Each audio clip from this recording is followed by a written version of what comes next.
Organic खेती की ओर आकर्षित हरियाणा के किसान। हरियाणा सरकार कृषि क्षेत्र में बेहतरीन काम कर रही है।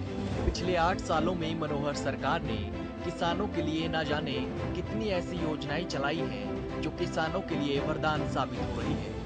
सरकारी योजनाओं के लाभ को देखते हुए हरियाणा के किसान प्राकृतिक खेती की ओर आकर्षित हुए और इसी का नतीजा है कि हरियाणा में किसान अब नई तकनीक और प्राकृतिक खेती को अपना रहे हैं, साथ ही अपनी आय में इजाफा भी कर रहे हैं। इसी कड़ी में करनाल के उन्नतिशील पद्मश्री किसान सुल्तान दूसरे किसानों के लिए एक उदाहरण बनकर उभरे हैं।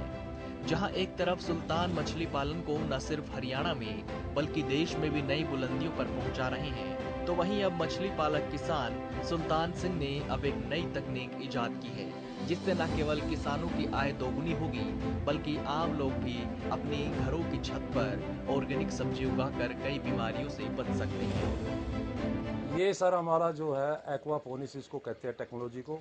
नीचे मछली ऊपर सब्जी। ऊपर जो हम सब्जी उगाते हैं सारी ऑर्गेनिक है, बिना खाद दवाई के है। किसान को इसका जो बेनिफिट मिलता है यही मिलता है। किसान एक दफ़ा लगा के इसके अंदर दोबारा किसी तरह का कोई खर्चा नहीं है। मछली को जो हम दाना डालते हैं उस दाने से जो बायोफ्यूल मैटर निकलता है वो सारा का सारा हमारा पौधा ले लेता है। जो पौधे के न्यूट्रिएंट चाहिए वो उसको यहाँ से मिल रहे हैं। उसके बाद अब खेत के अंदर अगर हम सब्जी लगाते हैं तो सब्जी में सबसे ज़्यादा खर्चा हमारा नलाई गुड़ाई का अंदर है। गुड़ाई की जो हमारी लेबर है वो बहुत महंगी पड़ती है। इसके अंदर एक दफ़ा लगाओ और भूल जाओ, उसके बाद इसमें किसी तरह का कोई खर्चा नहीं है। हजारों मछली पालकों के लिए प्रेरणा। मछली पालक सुल्तान सिंह ने कहा कि इस तकनीक को कुछ साल पहले उन्होंने कनाडा में देखा था। उसके बाद उन्होंने इस तकनीक पर काम करना शुरू कर दिया था।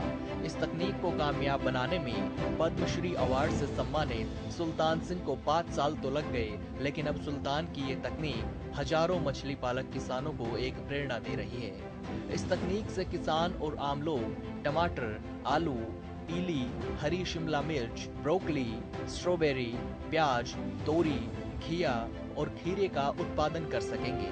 ये सब्जियां पूरी तरह से जैविक हैं। इस तकनीक में खास बात ये होगी कि किसान के खेतों में 3 महीने बाद आने वाली सब्जियों की फसल केवल 45 दिनों में ही हो जाती है। मछली पालक किसान 1 एकड़ में 64 क्विंटल सब्जियां उगा सकेंगे। अगर मछली की बात करें तो 1 एकड़ में एक साल में 5 से 6 लाख की मछलियां निकाल सकते हैं। शुरुआती समय में 1 एकड़ में मछलियों का काम करने पर 1 एकड़ में लगभग 2.5 से 3 लाख रुपए खर्च होता है और इस तकनीक को 1 एकड़ में उगाने के लिए लगभग 1.5 लाख रुपए का खर्चा होता है। इसमें थर्माकोल की शीट लगाई जाती है, जिनको लगाने पर एक बारी खर्च होता है जो 15 साल तक खराब नहीं होती। कहने का मतलब ये कि अगर इस पर सिर्फ शुरुआत में ही खर्च होता है, बाद में ये 15 साल तक आमदनी देती रहती है।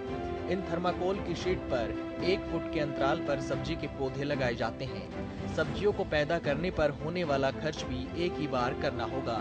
इससे खर्च और मजदूरी बचेगी, खाद और दवाई भी नहीं डालनी पड़ेगी।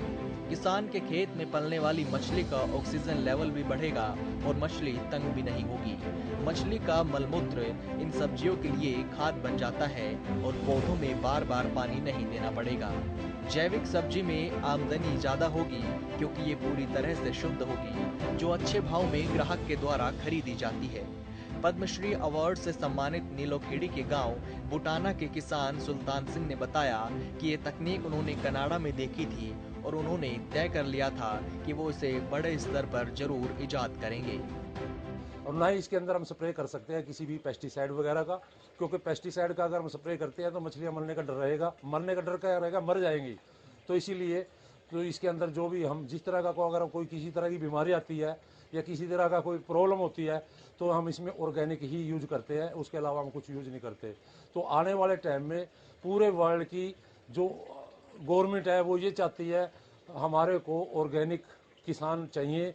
तो ऑर्गेनिक किसान उन लोगों को इस तरीके से मिलेंगे जब उनको वो इस तरीके के पायलट प्रोजेक्ट लगा कर देंगे, इसमें सब्सिडी वगैरह देंगे, तभी फार्मर इसके अंदर एंट्री करेगा। प्रोजेक्ट में मैं ज़्यादा नहीं कहता, इतनी सी जगह में से पूरे साल की एक किसान की 300 रुपये की डेली सब्जी उतर सकती है।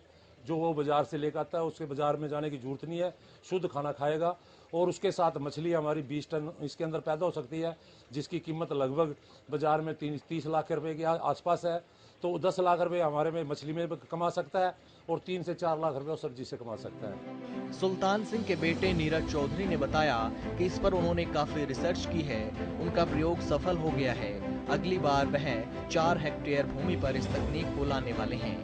उन्होंने बताया कि आम व्यक्ति भी इस तकनीक को अपने घर की छत पर अपनाकर जैविक सब्जियां उगा सकते हैं। इसके लिए बाकायदा वह आम लोगों को भी ट्रेनिंग देने को तैयार हैं।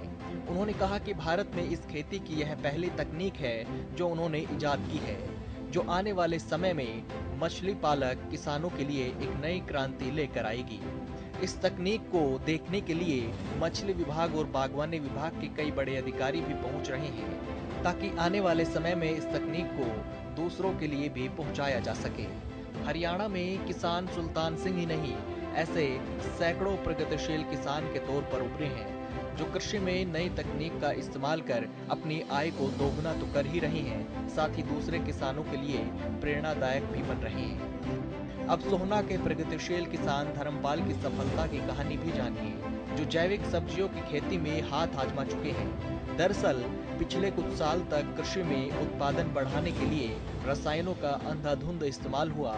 इस रसायनों ने मिट्टी की उर्वरता को तो कम किया ही, लोगों की सेहत पर भी बुरा प्रभाव छोड़ा। हरियाणा सरकार की जागरूकता कार्यक्रमों की वजह से जब किसानों में जागरूकता बढ़ी तो जैविक खेती को अपनाने लगे। बाजार में अब जैविक सब्जियों की डिमांड बढ़ती जा रही है। सरकार भी किसानों को जैविक खेती करने के लिए आर्थिक सहायता दे रही है। गुरुग्राम जिले के सोहना गांव के किसान धर्मपाल अपने खेत में जैविक सब्जियां उगा रहे हैं। कृषि उपज की उत्पादकता बढ़ाने और लागत को कम करने के लिए नेट हाउस, मल्चिंग और ड्रिप सिंचाई तकनीक को अपनाया है। इस काम के लिए धर्मपाल सिंह ने सरकार को क्रेडिट दिया है। धर्मपाल सिंह बताते हैं कि बागवानी विभाग ने इन सही तकनीकों को अपनाने में पूरा तकनीकी और आर्थिक सहयोग किया है। तो ड्रिप इरिगेशन का जो हमने सिस्टम में लगाया, मैंने 3 एकड़ में लगा रखी है, तो मुझे इतना फायदा है कि पानी की तो 15% खपत होती है जी, बाकी 85% पानी हमारा बचा रहता है। तो जमींदार के लिए ड्रिप 85% सब्सिडी दे रही है, जो कि बहुत ही ज्यादा है। मल्चिंग के फायदे ये हैं जी, जब हम मल्चिंग से बेड बनाने के बाद मल्चिंग बिछाते हैं तो उसमें सुराख किए जाते हैं, उसमें बीज लगा करके जो हमने खाद मिट्टी में जो खाद हमने दे रखे हैं, ऑर्गेनिक जो खाद हमारे दबे हुए हैं, वो सारे बेड में आ गए और बेड के ऊपर पन्नी रख दी, मल्चिंग जो कर दी। प्रगतिशील किसान धर्मपाल सिंह ने अपनी 3 एकड़ जमीन पर ड्रिप सिंचाई सिस्टम लगाया है। उनका कहना है कि इस तकनीक से सिर्फ 15% पानी की खपत होती है और फसलों का भी अच्छा उत्पादन मिल जाता है। इससे करीब 85% पानी की बचत हो रही है। खेत में टपक सिंचाई सिस्टम लगाने के लिए सरकार से उन्हें 85% सब्सिडी भी मिली है। धर्मपाल सिंह बताते हैं कि मल्चिंग खेती से फसलों की उत्पादकता को बढ़ाने में खास मदद मिल रही है। उन्होंने मिट्टी और खाद में बेड लगाकर सब्जियों के पौधे लगाए हैं। पानी की बचत के लिए टपक सिंचाई की लाइनें भी बिछाई हैं। मल्चिंग से सबसे बड़ा फायदा ये है कि अनावश्यक खरपतवार पैदा नहीं होते और मिट्टी में नमी कायम रहती है। मल्चिंग में हम जब पानी लगाएंगे तो गैस, जो खाद की जो गैस बनती है, वो सिर्फ पेड़ के लिए मिलती है और खरपतवार भी नहीं होती। हॉर्टिकल्चर को और बढ़ावा दिया जाए, मेरी अपनी सलाह तो यही है जी, जिनके पास अगर 2, 4, 10, 5 एकड़ 10 एकड़ जमीन है, वो कम से कम 2 एकड़ 3 एकड़ तो खेती करें, हरी सब्जी की खेती करें, ताकि उनका परिवार भी हमारी तरह यहाँ खुशहाल हो, हर तरह की सब्जी घर में मिले और मार्केट का आना जाना डेली का हो जाए। बाकी खेती करने में तो दिल से खुश होगी। बागवानी फसलों से अच्छा मुनाफा कमाने के बाद धर्मपाल सिंह किसानों से ये अपील कर रहे हैं कि जो किसान 10-10 एकड़ कृषि भूमि के मालिक हैं, उन्हें कम से कम 2 एकड़ पर बागवानी करनी चाहिए। इससे स्थायी आय का साधन मिल जाएगा। सीजनल और बिना सीजन वाली सब्जियों की बाजार में मांग बढ़ रही है। ऐसे में संरक्षित खेती करने पर किसानों को अच्छा मुनाफा भी होगा। यानी साफ शब्दों में कहें तो हरियाणा सरकार की तमाम योजनाओं की बदौलत प्रदेश के किसान ऑर्गेनिक खेती की तरफ बढ़ रहे हैं, जिससे उनको अच्छा खासा लाभ मिल रहा है।